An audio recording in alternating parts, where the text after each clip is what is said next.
Hello everyone, today we are doing what I call a leftover pan. This is veggies, sausage, anything you have in your fridge, so let's get started.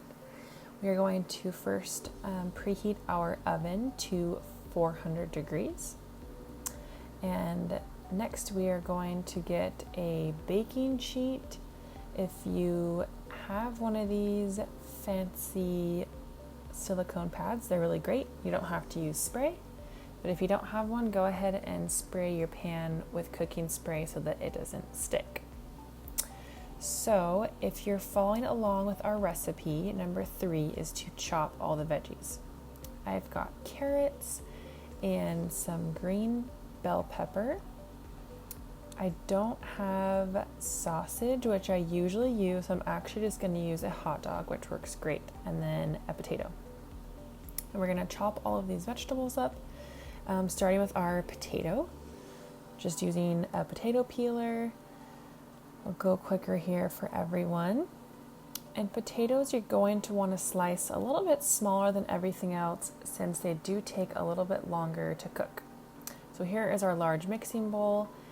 I'm going to put the potatoes in there, and this is where all of our veggies are going to go. So next I'm going to be chopping up the green bell pepper. This recipe is for about 2 people, 2 serving sizes, so I'm just going to use part of this pepper. I don't want to make too much food today. And when I cut peppers, I try to take out the white part and the seeds first, since those are really bitter. So I'm going to go ahead and cut those out of there. And then similar to the potatoes, I am going to dice these fairly small since they are kind of a thicker vegetable. And like we've talked about in class before, make sure you're being really safe with your fingers. When you start getting faster, it can get a little dangerous. There's an example of a bite-sized piece. And then these peppers are going to go into our vegetable bowl, just like the potatoes.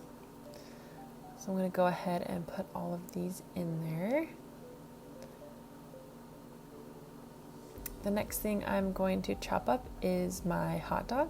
It seems funny, but it's what I had in my fridge and it works great, so I'm going to use it.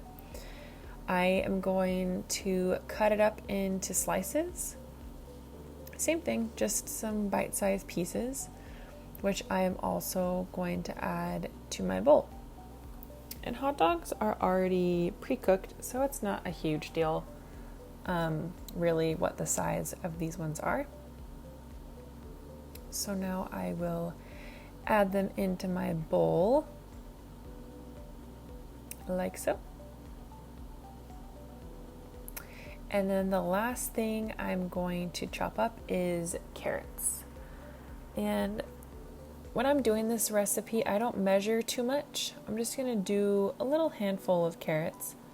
You can also use the bigger stick carrots if you want to, and I would dice those like you did with the sausage. For this one, I'm going to dice it long ways so that it makes the carrot just long and thin, and that should cook pretty equally to the other vegetables. Some of these carrots, if you guys eat baby carrots, can be really small. So I didn't chop all of these in half. You can just throw them in the bowl if they're already small enough. If you have really big carrots, make sure you dice them as small as your potatoes to make sure that they cook all the way through.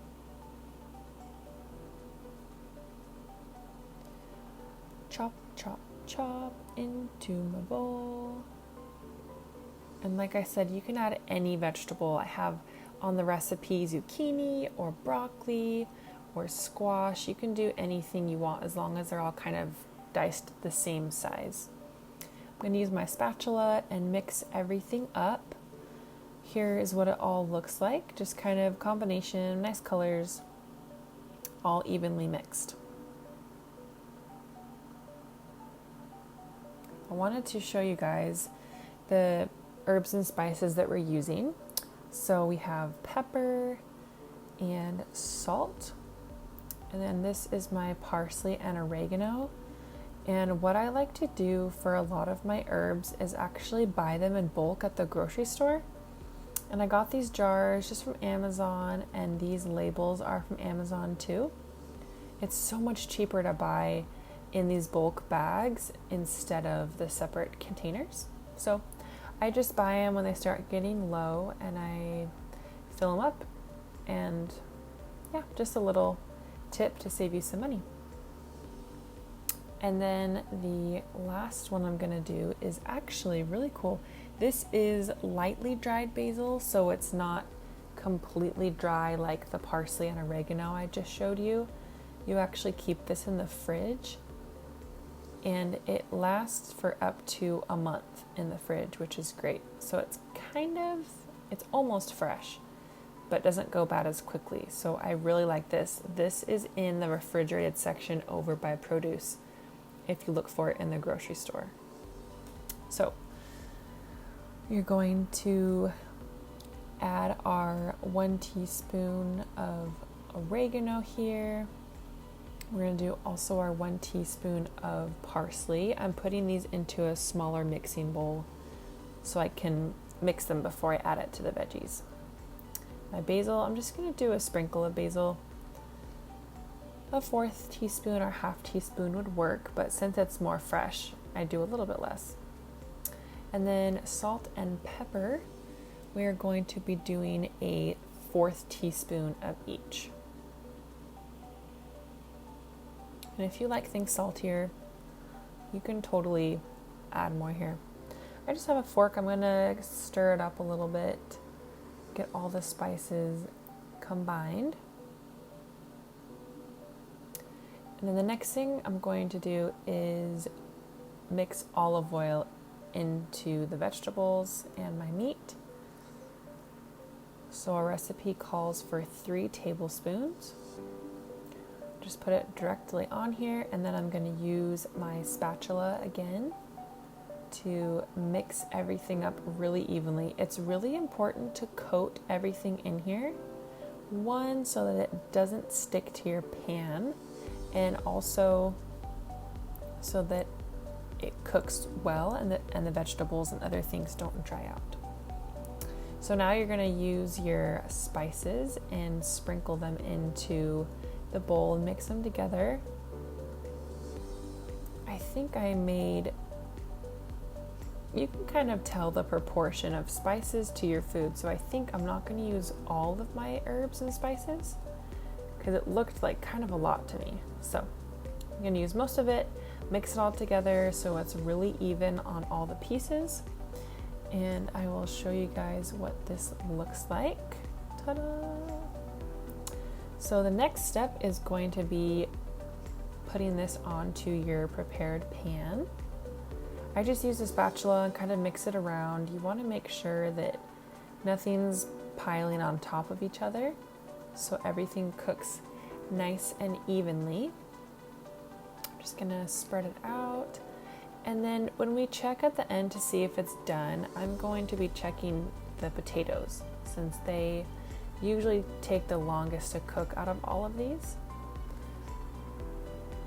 So we're going to go ahead and put this in our preheated oven, and according to number 8 on our directions, we are going to cook for 20 minutes.